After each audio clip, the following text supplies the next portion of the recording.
Aujourd'hui, nous sommes ensemble pour l'achat de son premier cheval et la préparation que cela entraîne. Donc, l'achat d'un cheval n'est jamais un acte anodin, c'est quelque chose qui vous engage sur des dizaines d'années. Et notamment, le premier achat est souvent celui qui fait le plus peur. Donc, la présentation se déroulera en trois parties. La première chose, c'est comment choisir et où trouver son cheval. Quels sont les budgets d'achat à prévoir? Oui, j'ai bien dit quels sont les budgets et quelles sont les démarches légales à mettre en place. Donc, un petit rappel de biologie.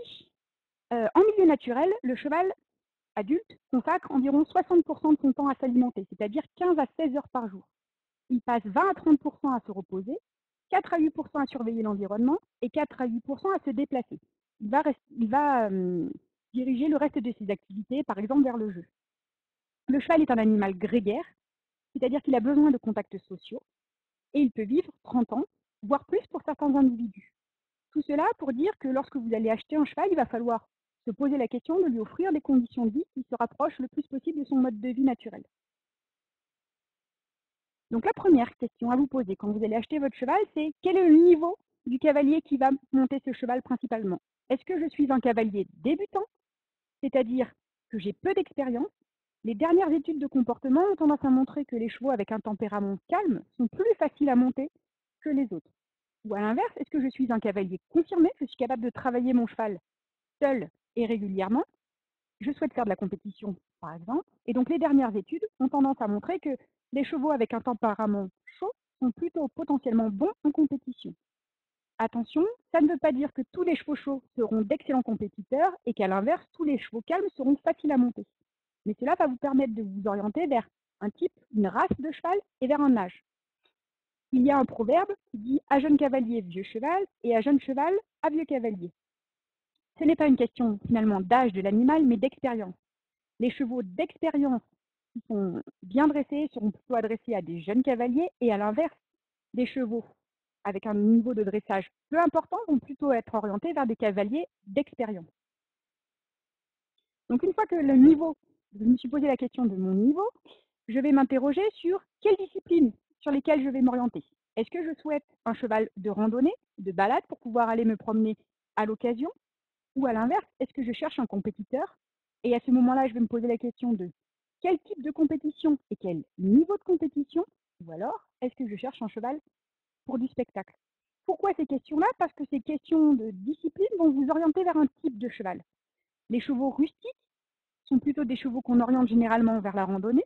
Et à l'inverse, des races de chevaux de sang, de chevaux de sel vont être plutôt orientés vers la compétition. Attention, ça ne veut pas dire qu'un cheval de course, une fois réformé, ne fera pas un excellent cheval de randonnée, ou qu'à l'inverse, un cheval qualifié de rustique ne fera pas un bon cheval de compétition ou un très bon cheval de spectacle. Une fois qu'on s'est intéressé donc, au niveau du cavalier à la discipline, on va s'intéresser au mode de commercialisation. Donc, on peut s'adresser en premier à des marchands ou à des cavaliers professionnels. Ces derniers vont avoir un choix de chevaux plus important, ils vont pouvoir vous conseiller lors de la vente pour vous orienter vers le bon cheval et ils ont des obligations euh, légales ensuite. L'éleveur professionnel va pouvoir vous conseiller lors de la vente, mais généralement le choix de chevaux est moins important. Et enfin, vous pouvez passer par un particulier, il n'y a pas d'intermédiaire, mais par contre, il n'y a aucun recours possible en cas de problème. C'est la nécessité donc d'avoir des compétences importantes pour choisir son cheval. Vous pouvez être accompagné pour tous ces modes de commercialisation par votre enseignant. Pourquoi? Parce que cet enseignant, il va vous donner des conseils, il va vous suivre lors de la vente et il va vous suivre après la vente. Il y a deux autres modes de commercialisation qui sont utilisés régulièrement, c'est-à-dire que ce sont les ventes aux enchères.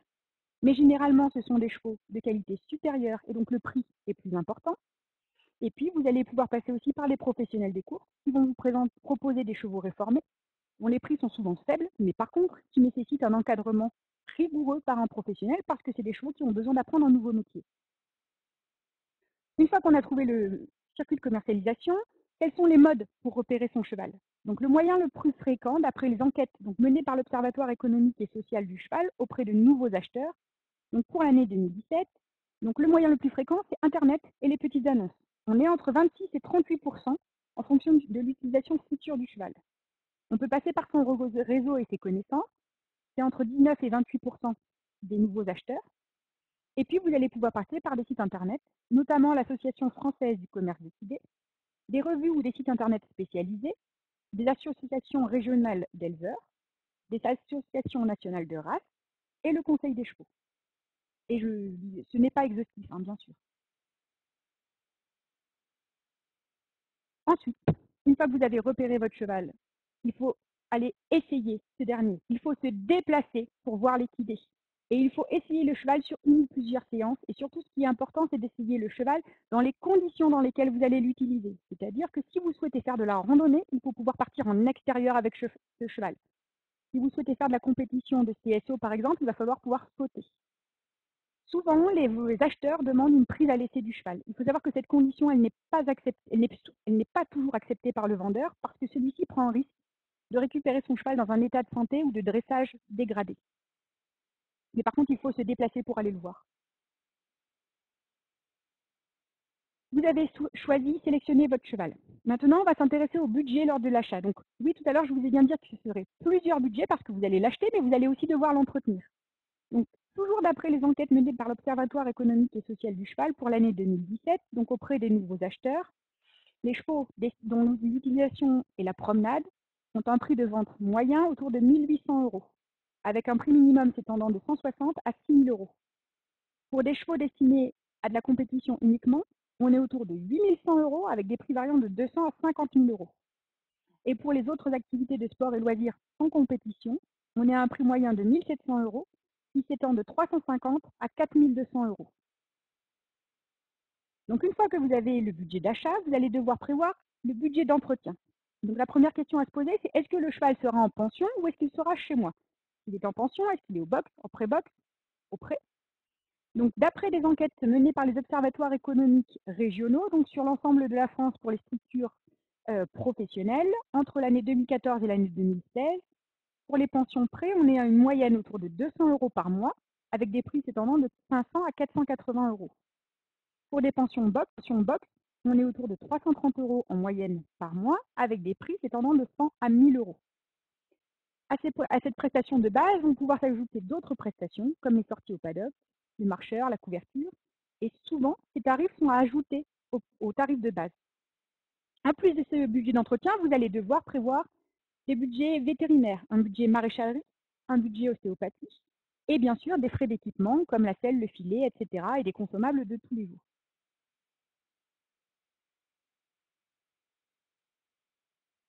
Enfin, quelles sont les démarches légales? Donc, vous avez choisi le cheval, vous l'avez essayé, vous avez les bons budgets. Donc, avant l'achat, souvent est réalisée une visite, dite visite vétérinaire. Pourquoi? Le vétérinaire a vérifié l'état de santé de l'animal et son intégrité physique. Donc, il y a un examen général, on vérifie les yeux, le cœur, l'identification du cheval pour être sûr que le cheval que vous achetez est bien le bon cheval. On peut faire des examens de la locomotion, donc palpation, articulation, test de flexion, etc. pour vérifier des problèmes articulaires par exemple, hein, ou des problèmes de locomotion, sur sol dur et mou, en ligne droite et en cercle. Et puis on va pouvoir ajouter des examens radiographiques, pardon, donc soit des 4 membres, soit on va pouvoir rajouter le rachis en plus. On peut faire une endoscopie, on peut faire des examens sanguins. Et bien sûr, le prix va varier en fonction des examens réalisés. Plus vous allez ajouter d'examens, plus le prix va augmenter.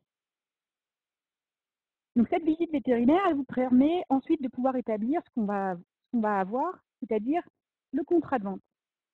Donc une vente, c'est quoi? Une vente, c'est un acte juridique courant, hein, qui oblige chaque partie d'agir avec honnêteté et à tenir ses engagements. C'est-à-dire que le vendeur va devoir livrer la chose qu'il a vendue et l'acheteur, lui, s'engage à payer.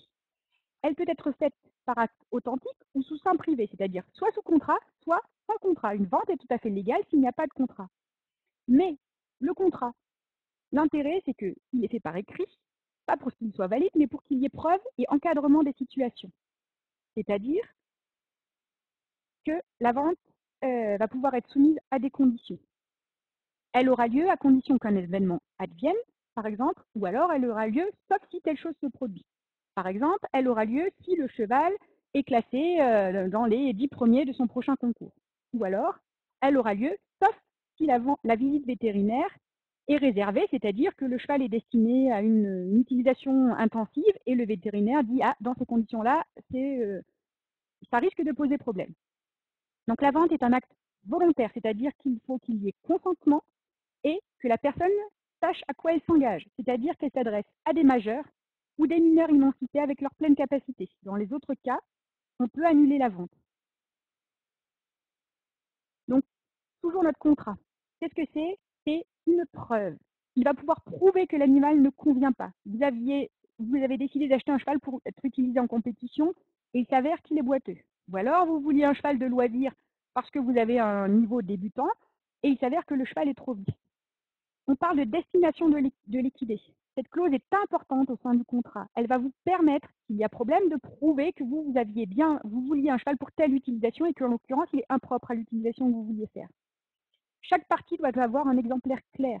Je vous ai mis en dessous, ici, c'est un lien donc vers un exemple de contrat de vente gratuit de l'Institut du droit équin, qui est un institut qui peut vous aider en cas de problème. Et donc voilà, ils vous ont mis le lien vers, je vous ai mis le lien vers ce site internet et vers ce contrat. Donc, vous l'avez acheté, la visite vétérinaire s'est bien passée, vous avez fait un contrat de vente, le cheval est chez vous. Quelles sont les démarches CIR? C'est-à-dire CIR, c'est le système d'identification relatif aux équidés. Donc il faut savoir que depuis le 1er janvier 2008, l'identification des chevaux est obligatoire. Tout équidé présent sur le territoire français doit être identifié avec un transpondeur électronique, c'est ce qu'on appelle la puce. Un document d'identification avec les marques de signalement, c'est-à-dire est-ce qu'il a des balsanes, est-ce qu'il a une liste, est-ce qu'il a des marques blanches. C'est souvent ce qu'on appelle le livret du cheval. Un numéro CIR qui atteste qu'il a bien été enregistré dans la base CIR, qui est la base française, et puis une carte d'immatriculation, qu'on appelle en général la carte de propriétaire du cheval, qui peut être soit en version papier, soit en version dématérialisée, c'est-à-dire sur votre espace au sein du site de l'Institut français du cheval et de l'équitation. Il est très important d'obtenir les documents d'identification de l'animal, c'est-à-dire la carte d'immatriculation, la carte de propriétaire et le document d'identification ou le livret. À noter que le vendeur peut conserver la carte d'immatriculation jusqu'au paiement complet de l'animal. Par contre, le livret doit suivre impérativement le cheval à partir du moment où il quitte le lieu de vente. Qui s'occupe de ces démarches? Donc il faut savoir que vous avez 1 mois pour faire enregistrer le changement de propriété de l'animal. C'est au propriétaire de faire la démarche. Même si aujourd'hui les vendeurs sont incités à déclarer la vente n'est enregistrée que lorsque le propriétaire en fait le changement. Elle est automatique lors de la première identification du cheval, et puis après, la démarche doit être faite à chaque changement.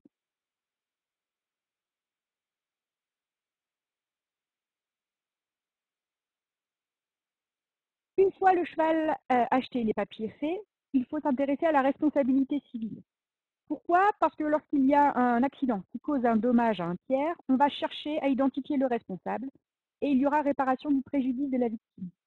Donc le responsable de l'animal, ce n'est pas forcément son propriétaire. C'est-à-dire que ça va être surtout le gardien de l'animal. Donc si votre cheval est en pension au sein d'un centre équestre ou d'une écurie de pension, le responsable du cheval, c'est le gardien, c'est-à-dire que c'est le responsable de la structure. La responsabilité civile, elle permet de couvrir les risques de dommages qui pourraient être causés aux tiers par le cheval. Elle peut être prise en plus de sa licence à la Fédération française d'équitation ou auprès de son assureur particulier, avec l'assurance habitation. Elle est indispensable. Un cheval s'échappe sur la voie publique, il était logé chez vous dans votre pré, vous serez responsable en cas d'accident de la voie publique notamment. Quelles sont les conditions qui font qu'on peut annuler une vente? Donc il y a quatre principales conséquences qui peuvent faire annuler une vente. Donc la première, c'est la garantie de conformité. Cette garantie de conformité, elle ne s'adresse qu'à des vendeurs professionnels et des acheteurs amateurs. On a 2 ans à partir de la livraison du cheval. Pour vous donner un exemple, c'est un cheval de loisir qui a été acheté et confié au débourrage. Il présente des réactions violentes qui empêchent sa cavalière de le monter. Le cheval est restitué donc au vendeur et on demande la restitution du prix. Selon les juges, le problème de comportement est suite à des douleurs lombaires, suite à un problème de castration fait 1 an avant la vente. Le défaut de conformité a été établi, la restitution du prix a été exigée auprès du vendeur. Les vices cachés, donc on a aussi jusqu'à 2 ans de délai. Donc c'est l'acheteur qui doit apporter la preuve de l'existence de problèmes. C'est-à-dire que le vice devait être caché, comme le nom l'indique. Il devait rendre le cheval impropre à l'utilisation et il devait être antérieur à la vente. Par exemple, le cheval a une ataxie d'origine congénitale, c'est-à-dire un problème locomoteur. Le cheval a été acheté pour une carrière sportive. On a eu résolution de la vente puisque le problème était antérieur à la vente. Vous avez les vices rédhibitoires, donc qui sont entre 10 et on a entre 10 et 30 jours pour pouvoir faire annuler une vente. Donc ces vices, ils sont au nombre de 7. La liste, elle est exhaustive, on ne peut pas en rajouter. C'est-à-dire que le cheval doit être atteint d'immobilité ou d'emphysème pulmonaire, de cornage chronique, de tic avec ou sans appui, de boiterie ancienne et intermittente. Et là, on est sur des délais de 10 jours, c'est-à-dire qu'il faut s'en rendre compte très rapidement, d'où l'intérêt d'une visite vétérinaire. Et vous avez ensuite l'uvéite isolée et l'anémie infectieuse des équidés. Et là, on est sur un délai de 30 jours, mais c'est pareil, ça veut dire qu'il faut réagir très rapidement. Et enfin, vous avez les vices du consentement, donc ils sont au nombre de 3, c'est-à-dire que c'est l'erreur, le dol et la violence. L'erreur, il dit que la volonté doit être éclairée au moment de la conclusion du contrat de vente, et l'erreur doit porter sur une qualité essentielle du cheval. Par exemple, lors d'une vente aux enchères, une pouliche a été achetée pour être cheval de course, or il s'avère qu'elle était pleine. On a eu erreur, donc la vente a été annulée. Le dol, c'est une manœuvre destinée à tromper le consentement de l'acquéreur. Il doit être caractérisé par des agissements malhonnêtes, par exemple, émanés du co-contractant, c'est-à-dire du vendeur. Par exemple, c'est un cheval qui a été acheté pour du concours complet d'équitation, plus de 10 000 euros.